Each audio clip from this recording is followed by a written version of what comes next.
আত্মপক্ষ সমৰ্থনত এষাৰ অখিল গগৈৰ পত্নী তথা বি বৰুৱা কলেজৰ অধ্যাপিকা ডক্টৰ গীতাশ্ৰী তামুলীৰ এটা ফেচবুক পোষ্ট যি পোষ্টে এতিয়া সৰ্বত্ৰে চৰ্চা কি আছে পোষ্টত চাওক আত্মপক্ষ সমৰ্থনত এষাৰ বি বৰুৱা কলেজত মোৰ মানে গীতাশ্ৰী তামুলীৰ নে অখিল গগৈ পত্নীৰ নিযুক্তি সম্পৰ্কে মাননীয় মুখ্যমন্ত্ৰীয়ে বিধানসভাত দাঙি ধৰা বক্তব্যৰ পাছত নিযুক্তিৰ সমগ্ৰ প্ৰক্ৰিয়াৰ তদন্ত বিচাৰি মই উচ্চ শিক্ষা বিভাগৰ সঞ্চালকৰ জৰিয়তে মাননীয় মুখ্যমন্ত্ৰী মহোদয়লৈ এক আবেদন পত্ৰ প্ৰেৰণ কৰিছোঁ।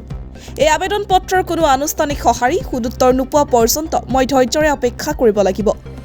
এগৰাকী শিক্ষক বা সাধাৰণ চৰকাৰী কৰ্মচাৰী হিচাপে এনেদৰে অপেক্ষা কৰি থকাৰ বাহিৰে মোৰ কোনো গত্যন্তৰ নাই। মই ৰৈ আছোঁ। এই সময়ছোৱাত মোৰ শুভানুধ্যায়ী সৎ জীৱনাদৰ্শত বিশ্বাসী যিসকল অগ্ৰজ অনুজ ব্যক্তি প্ৰাক্তন আৰু বৰ্তমানৰ ছাত্ৰ ছাত্ৰী তথা বিদ্যুৎ মহলৰ বৰেণ্য ব্যক্তিয়ে মোৰ প্ৰতি অভাৱিত সমৰ্থন আগবঢ়ালে সেইসকলৰ প্ৰতি মোৰ অন্তৰৰ কৃতজ্ঞতা যাচিলোঁ। মই বিশ্বাস কৰোঁ যে বি বৰুৱা কলেজত নিযুক্তি পাবলৈ মই কোনো ধৰণৰ অসততাৰ আশ্ৰয় লোৱা নাছিলোঁ, যিহেতুকে স্বয়ং মুখ্যমন্ত্ৰী মহোদয় নিজে শিক্ষামন্ত্ৰী হৈ থকা কালৰ এই শিক্ষক নিযুক্তি সম্পৰ্কে অসন্তুষ্টি প্ৰকাশ কৰিছে। গতিকে এটা যথোপযুক্ত তদন্ত নিশ্চয়কৈ লাগে। মই জানিব বিচাৰোঁ 14 বছৰৰ পাছত অভিযোগ উত্থাপন হোৱা এই নিযুক্তিৰ অন্তৰালত সেই সময়ৰ নিযুক্তিৰ বিধি অনুসৰি সঁচাকৈ কিবা অনিয়ম হৈছিল নেকি?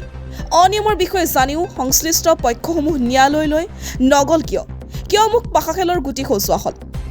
ৰাজনীতিৰ পক্ষ বিপক্ষৰ পৰা আঁতৰত মই নিজে এটি পক্ষ অভিযুক্ত, কিন্তু কি কৰিছিলোঁ? এই প্ৰশ্নৰ উত্তৰৰ বাবে মৃত্যু পৰ্যন্ত বাট চাম। আজি আছোঁ কাইলৈ নাই। মোৰ বাবে কোনো কথাই জনপ্ৰিয় ৰাজনীতিকে জনতালৈ দলিয়াই দিয়া আৰু কাইলৈলৈকে পাহৰি পেলোৱা বচন নহয়।